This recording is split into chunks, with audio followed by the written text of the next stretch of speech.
पंचमपुर गाँव बड़ा ही सुंदर गांव था। ऊंचे ऊंचे पहाड़ों के बीच सुंदर सुंदर घर बने हुए थे। उसी गांव में रेशमा अपने पति सुखराम के साथ रहा करती थी। सुखराम थोड़ा उम्र में जाना था। रेशमा अभी नई नई थी, उसके साथ बिल्कुल खुश भी नहीं थी और मन में सोचती थी, मेरी शादी बुड्ढी के साथ हो गई है, मेरी जवानी ऐसे ही निकली जा रही है। वह बहुत परेशान थी।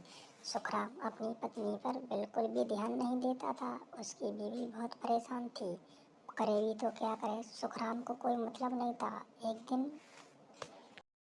हेलो रेशमा, मैं सौरभ बोल रही हूँ। तुमने तो याद भी नहीं किया। जीजू के सामने हमें बिल्कुल भूल गई। कभी कभी याद भी कर लिया करो दीदी हमको।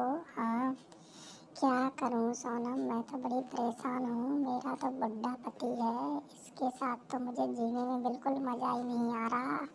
मेरी जवानी तो ऐसे ही निकली जा रही है, मुझ पर बिल्कुल भी ध्यान नहीं देता। ये क्या करूँ? अरे दीदी, परेशान क्यों हो रही है? पास में कोई जवान लड़का फंसा ले, उससे अपना काम चला। पति तो है ही ये तेरा नाम के लिए। तुम अपने अलग मौज उड़ा, क्या बात करनी है? आजकल ऐसा ही चल रहा है सभी जगह। हाँ हाँ, कह तो तू ठीक रही है। इसके साथ कब तक मरती रहूँगी? मुझे कुछ ना कुछ तो करना पड़ेगा। चल देखती हूँ, ठीक है। अभी काम पड़ा हुआ है, मैं बाद में कॉल करूँगी तुझको, ठीक है। आय हाय, क्या करूँ? ये तो आते ही बेड पर गिर जाता है। मैं अकेली कब तक मुंडियाँ बढ़ाती रहूँ? मुझे कुछ ना कुछ तो करना ही पड़ेगा। पास में जो राजू रहता है वो बड़ा ही हैंडसम है। मुझे अपना जादू उस पर ही चलाना पड़ेगा, ये कुछ नहीं कर पाएगा। सुनते हो, तुम तो आकर ही बेड पर गिर जाते हो। कभी तो ध्यान दे लिया करो, तुम्हारी जवान पत्नी घर में है, कभी उससे बात नहीं करते।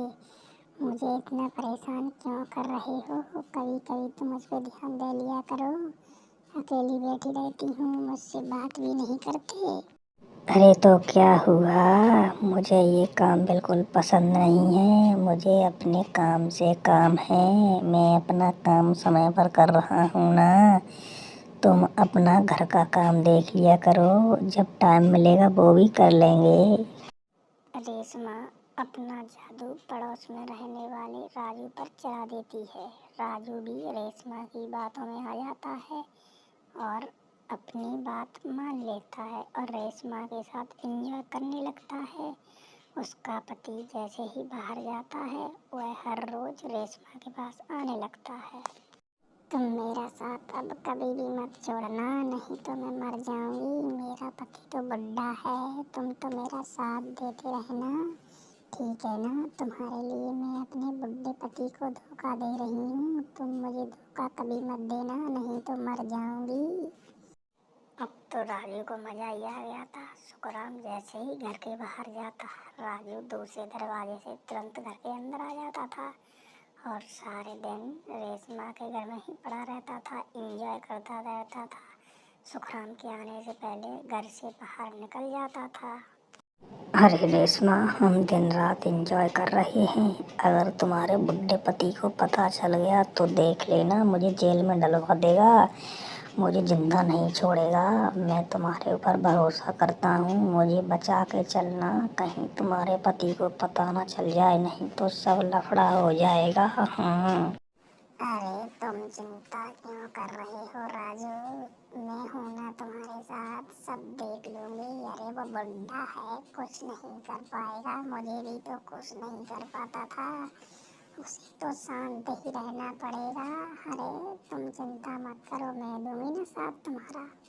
अब तो राजू रेशमा के साथ दिन रात एंजॉय कर रहा था। उसका पति कभी कभी बाहर चला जाता था तो वह सुखराम के घर में ही रहता था। किसी को पता भी नहीं चलता था। बहुत बड़ा घर था, उसमें अंदर से लॉक कर लिया करते थे।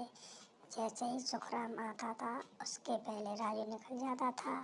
अब तो राजू के भी मजे हो गए थे और रेशमा अपने बुड्ढे पति को बराबर धोखे पे धोखा देता जा रही थी और सुखराम को कुछ पता भी नहीं चल पा रहा था। सुखराम के सामने बहुत अच्छी पत्नी बनने का नाटक करती रहती थी। ऐसे ही उनका चलता रहता था।